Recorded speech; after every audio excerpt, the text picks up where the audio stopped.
Okay, here we go. Homework corrections. We will be solving all of these as though they are non-calculator problems, but just as a reminder, you will have both on the test, just like we've been practicing. Okay, so our first one is number 32 from page 172. The instructions were to determine if MVT is able to be applied and then to find values of C, if any, within this interval that are guaranteed by MVT. So, MVT, the first thing you need to check is, are we continuous and differentiable on the interval? Excuse me, I am continuous. Differentiable, you could either do product rule or power rule. Either one. If you do power rule, you would need to distribute in first, creating x cubed minus x squared minus 2x. Regardless of which way you do it, you should get 3x squared minus 2x minus 2 from your derivative. Okay? And then mean value theorem, we are setting this equal to f of b minus f of a all over b minus a. So we have 3x squared minus 2x minus 2. F of 1, when I take this 1 and I plug it into my original function, and you could either plug it into this one or into the distributed one, whichever one you prefer. But when you plug that in, you get 1 times 1 minus 2, which is negative 2. And then plugging in negative 1, you get negative 1 times 1 plus 1 minus 2, which is 0, all over 1 minus negative 1, which is 2.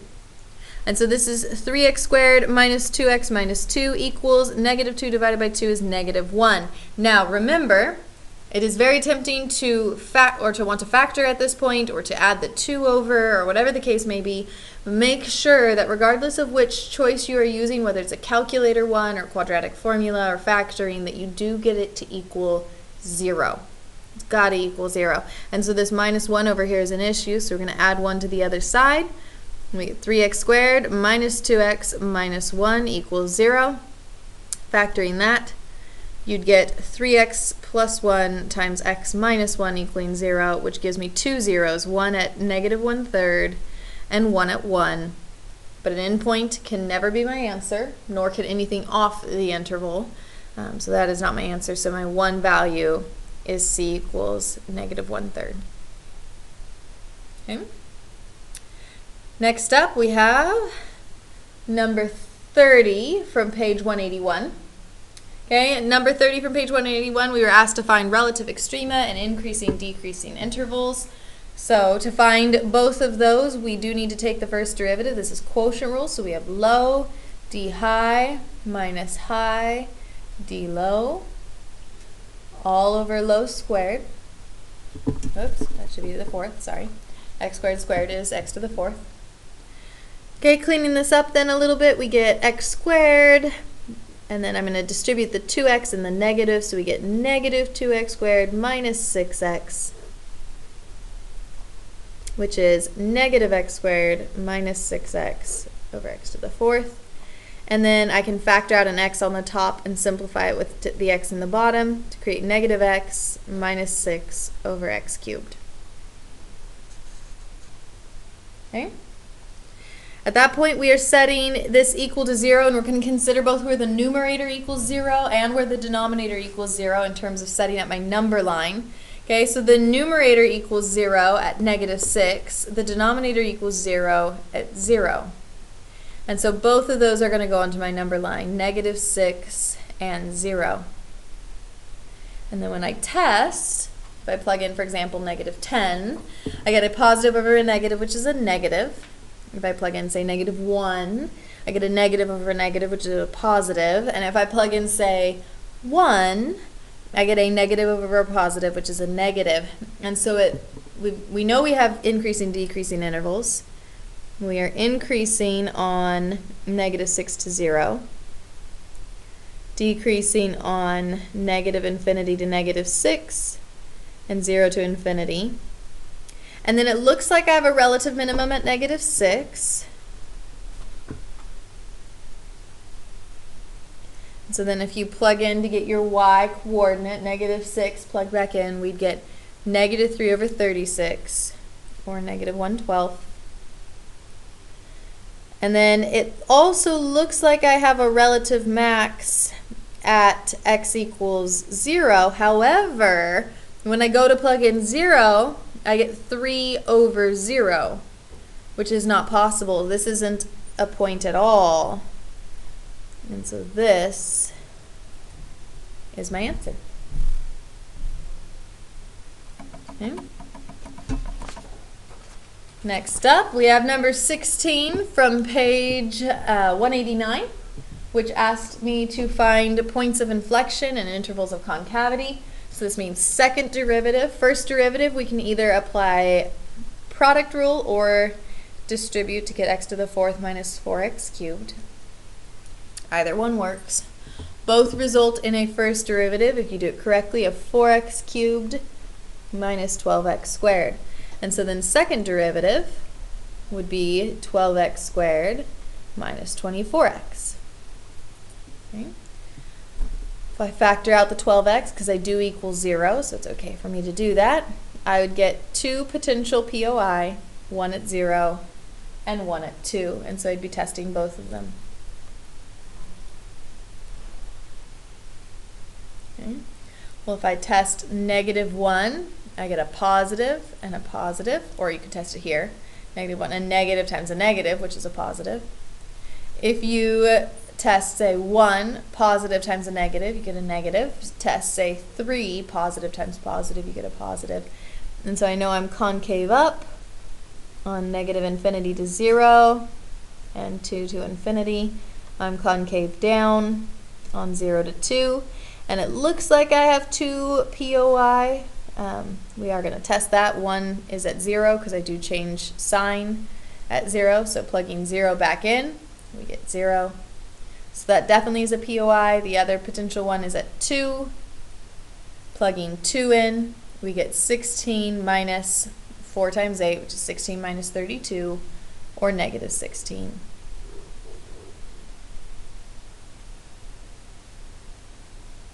Okay. Next up, we have number 4.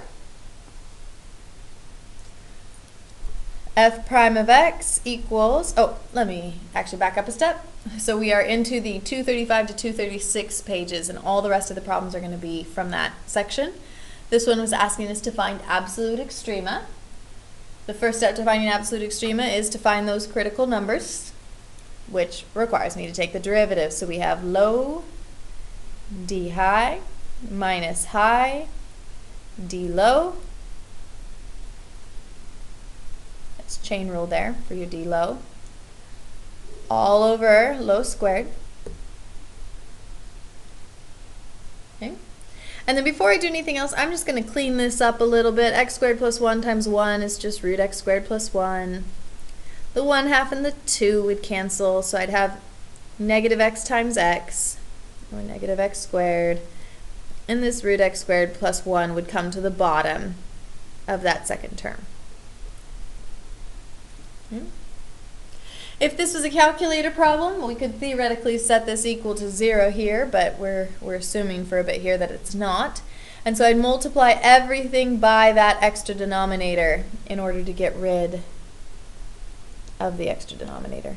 And so we'd have on top here, the 2 square roots would cancel, leaving me with x squared plus 1, minus x squared for the second term.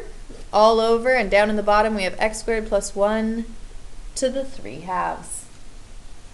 Which simplifies. X squared minus x squared is just 1. Well, I'm sorry. X squared minus x squared is 0, leaving me with 1. And we have x squared plus 1 to the 3/2. So to find my critical numbers, I'd want to set this equal to 0 and consider the top and the bottom. Well, the top can't equal 0. The top's 1. That numerator will never be anything other than 1, and so there's no critical number resulting from my numerator. From my denominator, potentially you might have a critical number, except that if I were to solve this, you'd end up with x squared equaling -1, and I can't square root a negative, not without imaginary numbers, and as we've said before, we don't work with imaginary numbers, so I've got no critical numbers. Which means I'm only going to be testing the 2 remaining points, which are my 2 endpoints. And remember, with absolute extrema, we're testing our endpoints and our critical numbers by plugging into F. And so I'm going to be testing f of 0 and f of 2. Well, when I plug in 0 up here, I get 0 over something, which is 0. It's actually 0 over 1 for the record, but the point is it's 0. 2, when I plug in 2, I get 2 over square root of 5. And so my absolute max is 2 root 5, and it's located at x equals 2. My absolute min is 0, and it's located at x equals 0.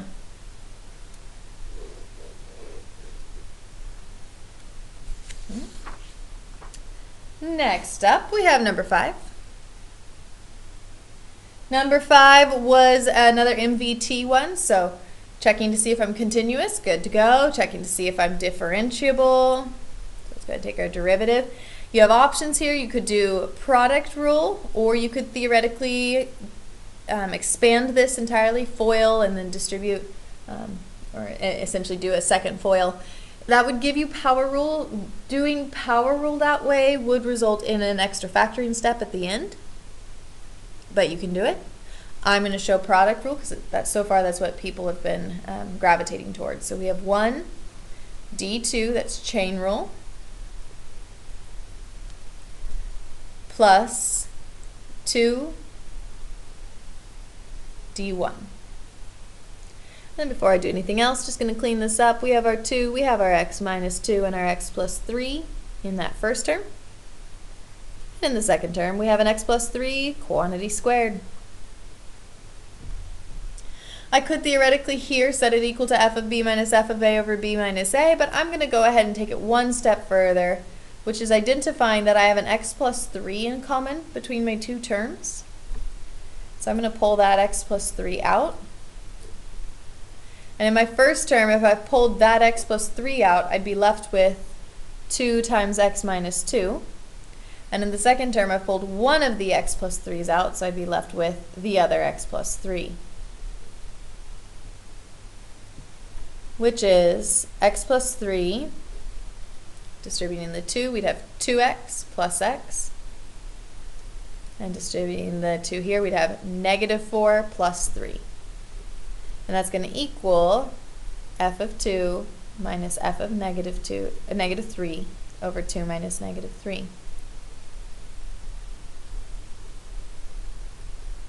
Okay. Well, f of 2, plugging in 2 into this original function, f of 2, so we're plugging into f, we'd get 0 minus, plugging in negative 3, 0. 0 minus 0 is 0. And so we have negative 3 and 1/3, but negative 3 is an endpoint. Can't have an endpoint or anything off the interval. So my answer is just 1/3.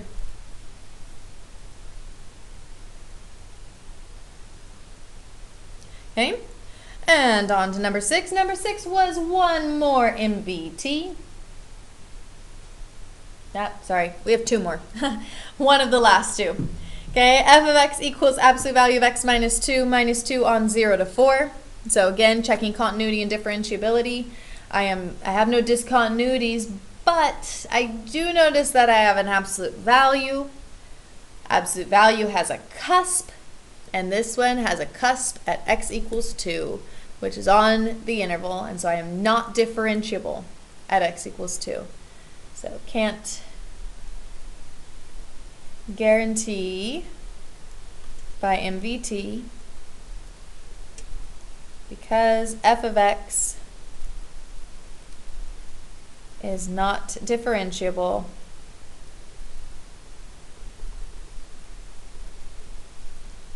at x equals 2, which is on the interval 0 to 4.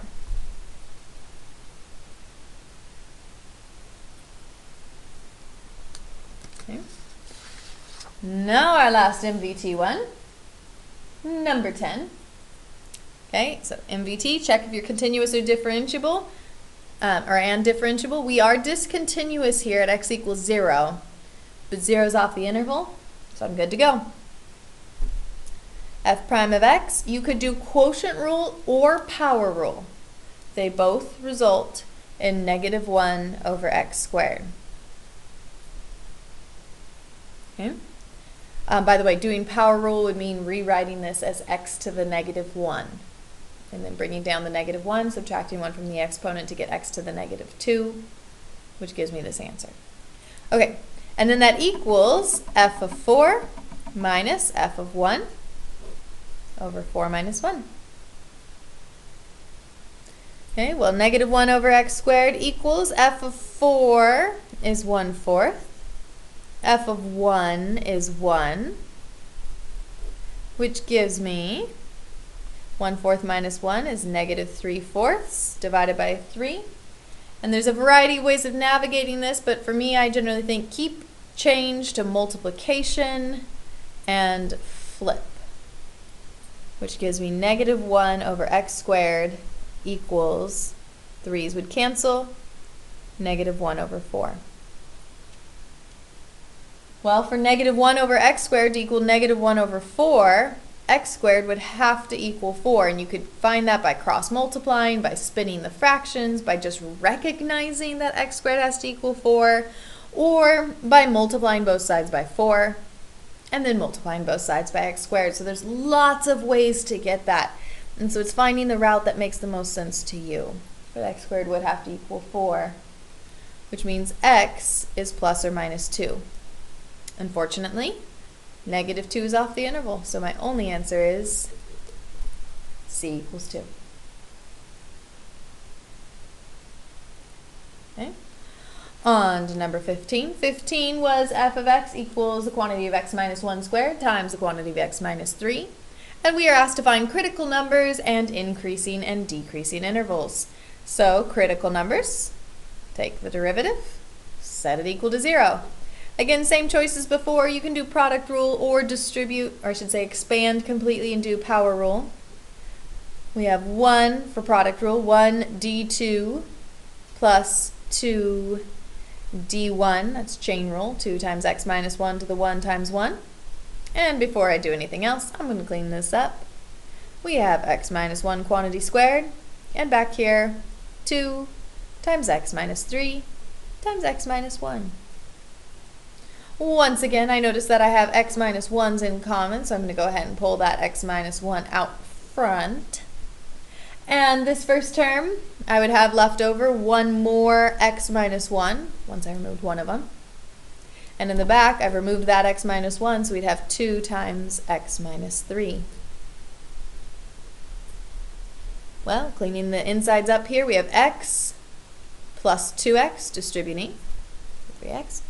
And -1 plus -6, which is -7. So my critical numbers end up being at 1 and 7/3. Okay, putting them on my number line. Testing, say, 0, which is in this first interval here, we'd get negative times a negative, which is a positive. Testing 2, we get a positive times a negative, which is a negative. And testing 3, or whatever, we'd get a positive times a positive, which is a positive. So I'm increasing on -infinity to 1 and 7/3 to infinity. And I am decreasing on 1 to 7/3.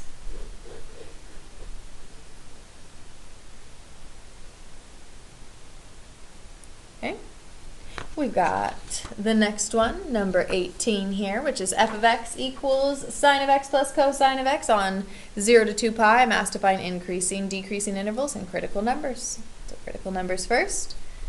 Derivative of sine is cosine. Derivative of cosine is negative sine. I'm setting that equal to 0.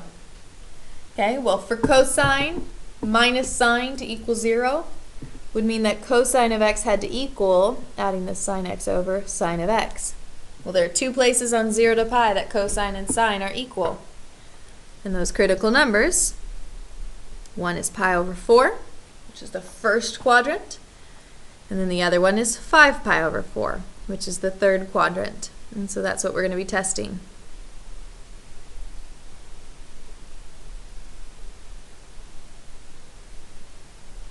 Okay.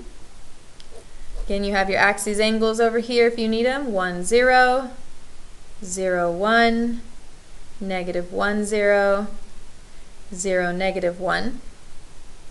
If we test, for example, 0 into here, we'd get 1 minus 0, which is a positive. Test pi, we get negative 1 minus 0, which is a negative. Excuse me, sorry. And then if we test 3 pi over 2, we get 0 minus negative 1, which is a positive. And so I'm increasing on 0 to pi. I'm sorry, 0 to pi over 4, and 5 pi over 4 to 2 pi.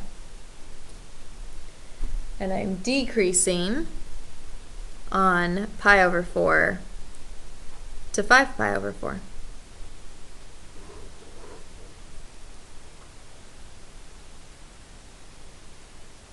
Okay. Number 23, we have f of x equals x plus cosine x on 0 to 2 pi. We're asked to find points of inflection, so we need a second derivative. First derivative, derivative of x is 1. Derivative of cosine x is minus sine x. Second derivative, derivative of 1 is 0. Derivative of negative sine x is negative cosine x. Okay. This question is, where does negative cosine x equal 0, or where does cosine equal 0? Well, in that case, cosine equals 0 at pi over 2 and 3 pi over 2. Okay? So that's what I'm going to be putting onto my number line.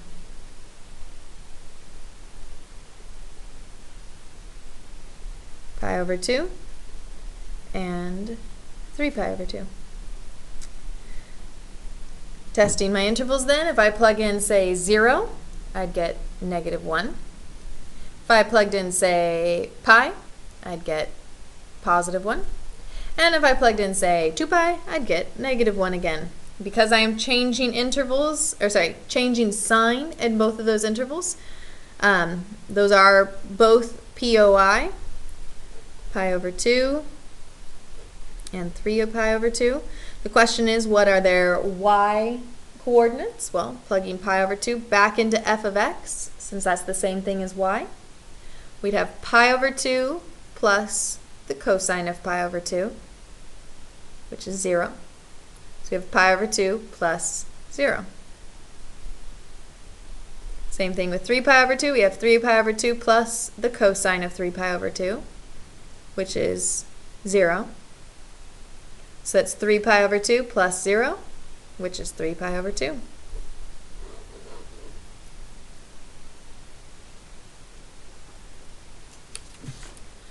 Okay. Last but certainly not least, we have our 3 problems related to asymptotes, vertical asymptotes, horizontal asymptotes. So 37, vertical and horizontal, we'll do vertical first. Vertical is where the denominator equals 0 and cannot be simplified or removed within the context of my original function, meaning like a top-bottom simplification. Because remember, if it could simplify, that would be a removable discontinuity, which is a whole. So it's where does x minus 4 equal 0, which is at x equals 4. Horizontal asymptote, because they haven't specified whether it's infinity or negative infinity, we are going to check them both.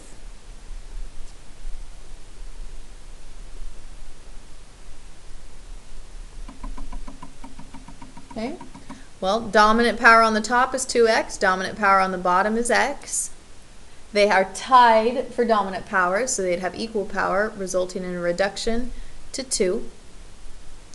And then you'd always want to check with that negative, make sure it doesn't change this to a negative 2. Plugging in negative, we'd have a negative over a negative, which is a positive, doesn't change the sign, and so I just have the one horizontal asymptote. Number 38, vertical asymptotes first. Vertical asymptotes is where the denominator equals 0 and cannot be removed or simplified away. Okay, well in this case that would mean x squared plus 2 has to equal 0, which isn't possible because that would mean x squared would have to equal -2 if I subtract that 2 over, and I cannot square root a negative. So there are no vertical asymptotes. Horizontal asymptotes, we're going to check both the limit as x approaches infinity and the limit as x approaches -infinity, since they haven't specified. Okay. Dominant power on top is x squared, on bottom is also x squared, so they are tied. So that would be 5 because of the reduction of my coefficient. Testing the negative, you'd have a positive over a positive, which definitely is not going to change the sign, and so we just have the one horizontal asymptote. And our last but certainly not least problem is number 40. Vertical asymptote, where does the denominator equal 0 and can't be simplified out of the numerator in some way? Well, it's not possible. If I squared both sides to get rid of that square root, I'm in exactly the same position I was with number 38, which is I can subtract that -2 over, sure, but I can't square root a negative. And so there are no vertical asymptotes. Horizontal asymptotes, we're going to check limit as x approaches infinity and -infinity. Okay. Dominant power on top is x, dominant power on bottom is root x squared, which are tied for power. And so this would be 3 over root 1, or 3 over 1, which is 3. And then we always want to test our negative. When I plug my negative in, I get a negative over a negative squared, or a negative over a positive, which is a negative, and so I'd have to change the sign of my horizontal asymptote, resulting in 2 horizontal asymptotes.